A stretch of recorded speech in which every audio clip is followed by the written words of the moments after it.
Go A little closer. So I can hear. Okay. There we go. Okay. I'm thrilled to be here with Photo Joseph. I am all the thrilled way to be here with from you. across the pond. Thank you for coming. It's a big pond. Very cold one. It's a really big pond. That's a long flight for you to get here. It's all right. It's all right. It's not too Yeah? bad. At least it's not going to Australia or something. It's not like an 18-hour flight. None of those. That's true. That's true.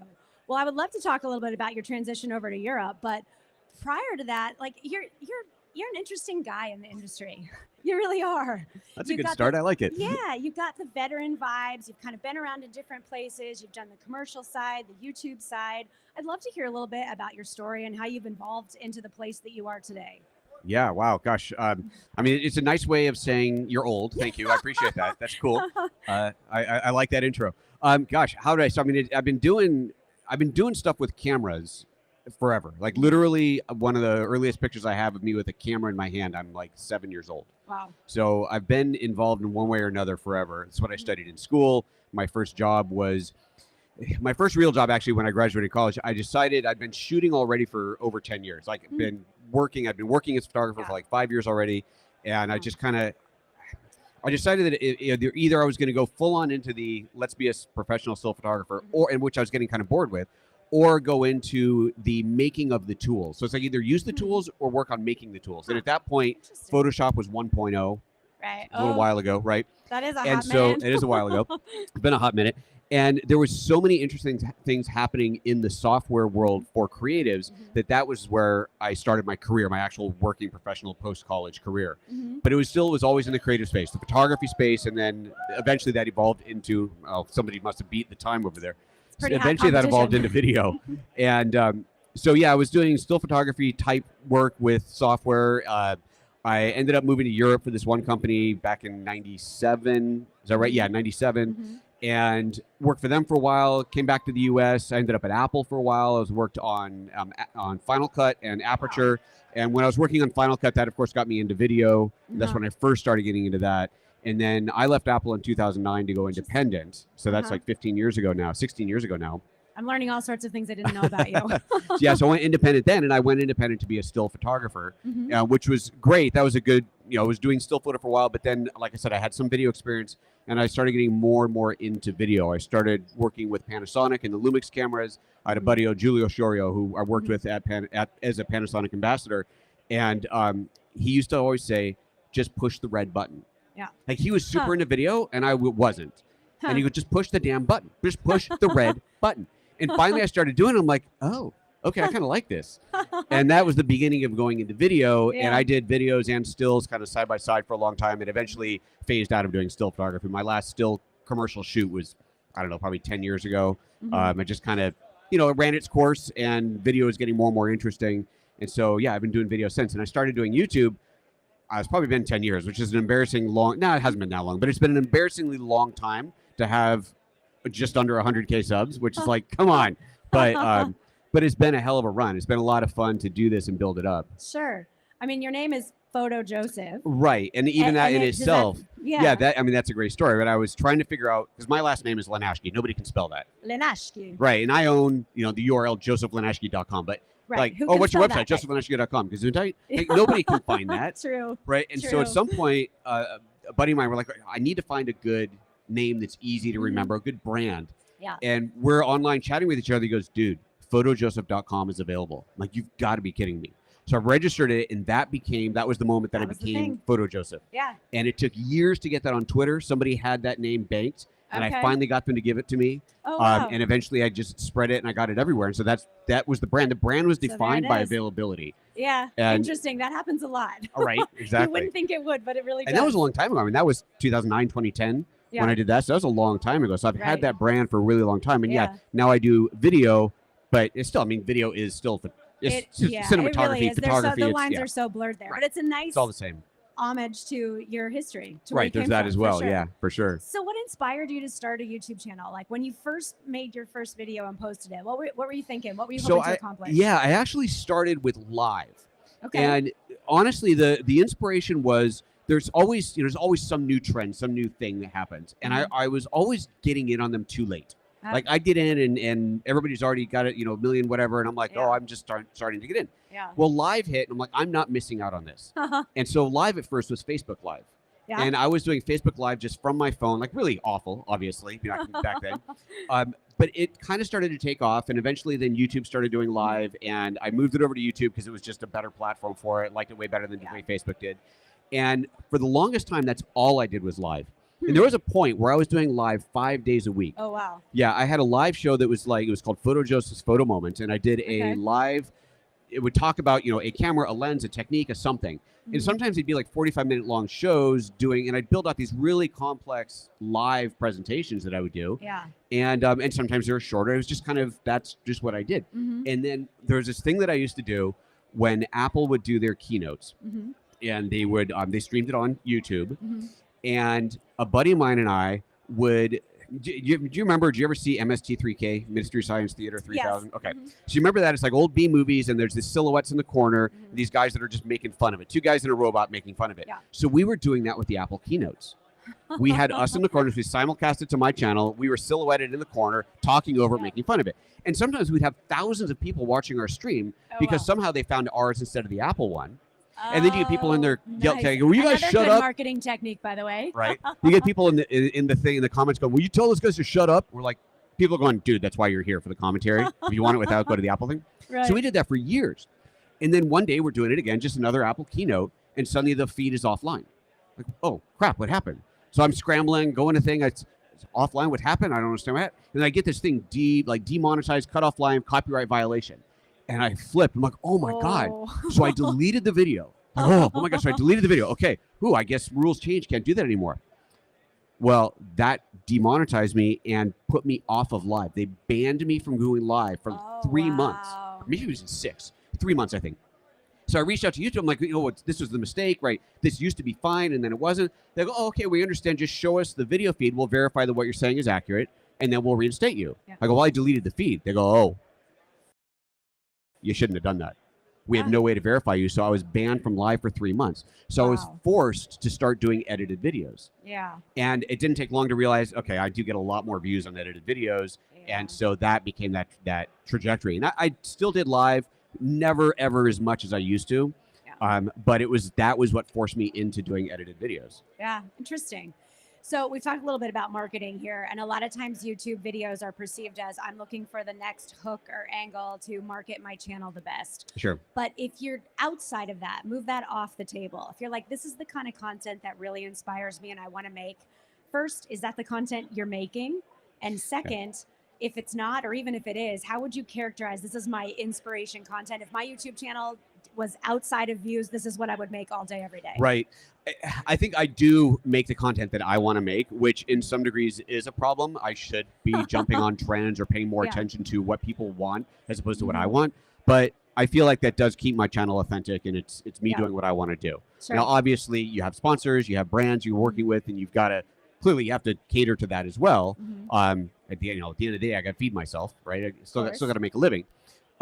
But I do tend to do the kind of videos that I want to make. So, for example, product reviews. I don't really do reviews that much. Occasionally I do, but straight up reviews I don't really do. I'd much rather do education. Right? There's plenty of people saying, "Oh, my opinion of this thing is X. Good, bad, whatever my opinion is." Cool. You'll learn my opinion basically by watching me teach you how to use it, but I'd much rather teach you how to use something. Whether it's a technique or just a piece of gear, this is what this button does. And education has always been a really big part of what I've done. And so that's the majority of what I do. And so my videos tend to be more, they're never viral. They're never like, oh, you got 100,000 views in the first week. That never happens to me.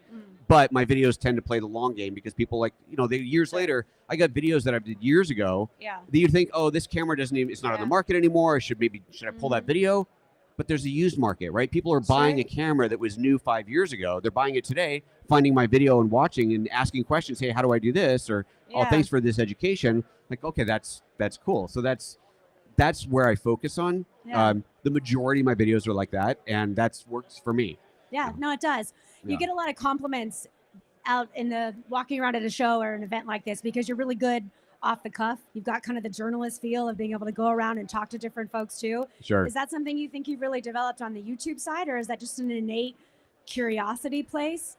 Wow, interesting. I don't know where that came from, but I like talking to people. I am a bit of an extrovert.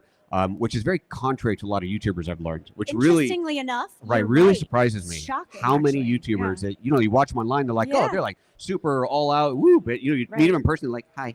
Yeah. Or not into the off the cuff thing where I Right. think in my mind that's what they're doing most of the time, but they're not. Right. And maybe, so I used to do, long before YouTube, like when I was at Apple, I was doing theater presentations. A big part of my career was on stage, and I've loved that. I love that, being on stage, and that was why I started doing live. Other than the, you know, I wanted to get in on the ground floor, Right. Because I enjoy that audience. And okay, the audience isn't in front of me, and I don't hear their reaction, which is a little weird. You know, when you're used to standing on stage, you got 3,000 people in front of you, you're reacting. That's an amazing feeling. Right. But then you go on camera, and it's crickets. Yeah. There could be 10,000 people watching, but there's no. But then the comments, okay, you got the comments, and that can be, you know, that's distracting. That's hard to do, but it's just part of the thing. But so I do enjoy that part of it. So I think that ties into then doing things like, I think what you're referring to, the NAB, the news thing that I did with Atomos at NAB for a couple of years, walking around and doing short interviews. And it's super fun to get those sound bites, to get those quick questions answered, to tell the story. And it's, again, it comes back to education. I'm educating people about what's available, what's here at the show, what this company has to offer. Yeah, it's just, it's fun. And I do like talking to people like that. Yeah, it's super fun. interesting. So the conversation that everybody's been having, and one we're going to have later tonight as well at the panel, is Hollywood's changing. Is Hollywood dead? Where does AI fit in? Where do creators fit in? You know, this is a time when you're sort of evolving into a new place in your career as well, too, inside of a very changing landscape. What are you feeling about all that? What are you thinking about that? How's that like driving your content creation and what you want to do in this next phase of your life? I don't know that I'm making any changes yet on it, but I am certainly paying attention. I know Michael Cioni is going to be speaking, I think today, right? I didn't miss it. Okay, he's up today. And he has this big YouTube video panel. It wasn't a TED Talk, but it's some place he was at. He did this big presentation about basically Hollywood's dying. Right. And YouTube is an amazing talk. And YouTube is taking over, and do not sleep on what's going on there. Sure. And it is super interesting. And you always hear people, oh, YouTube's saturated, the camera market's saturated, whatever your niche is, it's saturated. Hell no, it isn't. Yeah. There is so much opportunity still. Sure. And that's how I look at this. There's just so much opportunity. And one of the things that's always attracted me to this idea of YouTube is that there's no limit to how many people can follow you and watch your videos, how much money you can make without having to do extra work. Sure. Right? I can make a video a week and make $1 a month, or I can make a video a week and make $1 million a month. Right. Right? The amount of effort that goes into it doesn't really change that much. And I love that about it. But yeah, of course, as the market does change, as YouTube evolves and so on, there's always this constant trying to keep up with the algorithm and making sure that I can get videos out there that are getting seen. Right. And I probably should be better at analyzing that and figuring out what that is. But at the end of the day, I was like, I just want to make the content, right? That's all I want to do. Right. And who knows, maybe what I should have is this team of people who figure all that crap out for me. But I don't know. It's at some point you're just making videos because this is what I enjoy doing. Sure. I'm not trying to get rich here. If I can make a living off of it, which I can, then I'm good. I'm happy. I'm comfortable. Right. So it's enough. Yeah. But sure, obviously you look at other YouTubers who have 10x the subscriber count. And you're like, yeah, that's kind of good. I do kind of like that. Well, you kind of teed this one up for me. I hear a little birdie told me that you just joined the Creator team. That is correct. Talk to me about that. What drew you to it? What were you excited about with Creator? Yeah, the biggest thing is being able to work with other people, right? As a YouTube content creator, it's a very solo profession. Even if I don't, you work with an editor full time, but occasionally I'll hire editors, occasionally I hire other people, but they're always, it's freelance, it's one-offs, and they might not even be in the same country as me. So these aren't people that I'm working with on a daily basis. And I miss that. I've been working alone for a long time. And so watching what Creator has done with the bigger productions where the people all come together, and these are people who are all my friends. They're all coming together to do these productions. And I'm looking at this going, I want to play. That was like fun.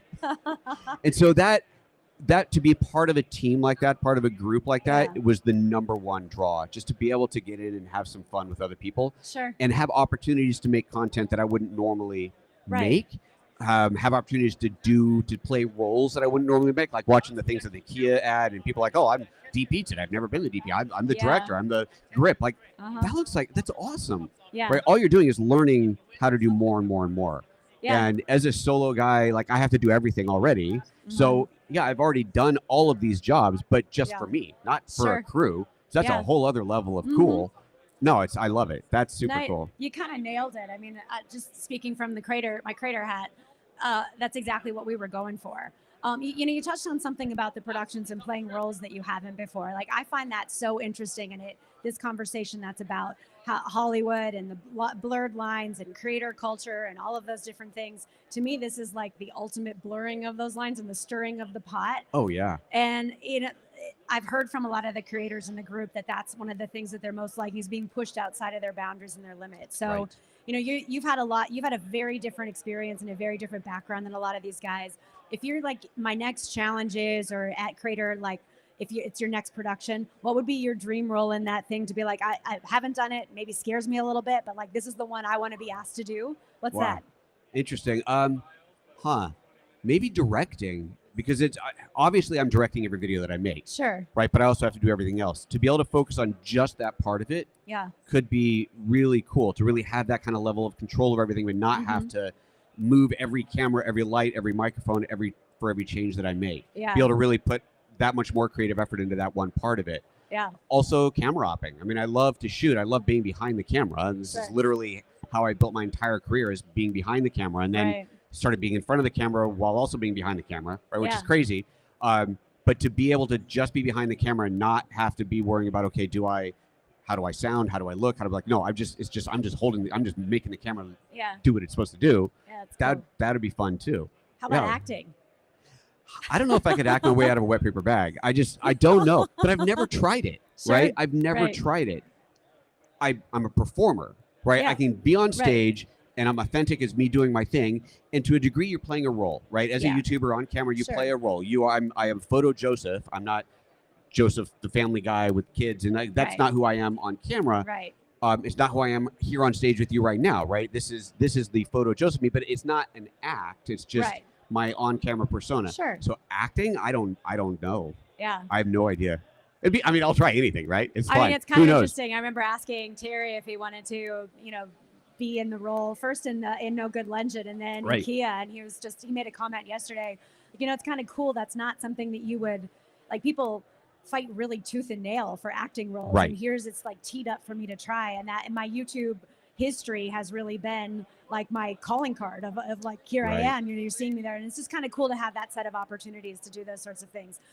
It would be in a team environment though, doing all these things. So you commented on how you're the one moving the lights and doing the things. As a director, you'd be the one telling the guy to move the lights a certain place. Right. Is that's an exciting prospect to you? It's an exciting prospect. Also a bit unnerving, because you're going to feel judged, right? No matter what, you're going to feel judged. If I'm looking at a set, I'm like, all right, let's move that light over there. And then, there's 5 people going, well, that was a stupid decision. The light was fine where it was, or you should have moved it the other way, you dummy. Like, what? And you're like, well, I know what I'm doing. So there's definitely that, I don't know. Am I being judged here? And of course you're being judged, obviously, when you're doing that. Right. So that would be a little weird. At least when it's just me working, there's no one to criticize me. Yeah. Right. No, for sure. It's kind of interesting. Last night, except the YouTube comment section, they're always happy to criticize. Of course. I just said they're pretty judgmental there too. They don't hold anything back. Oh, no.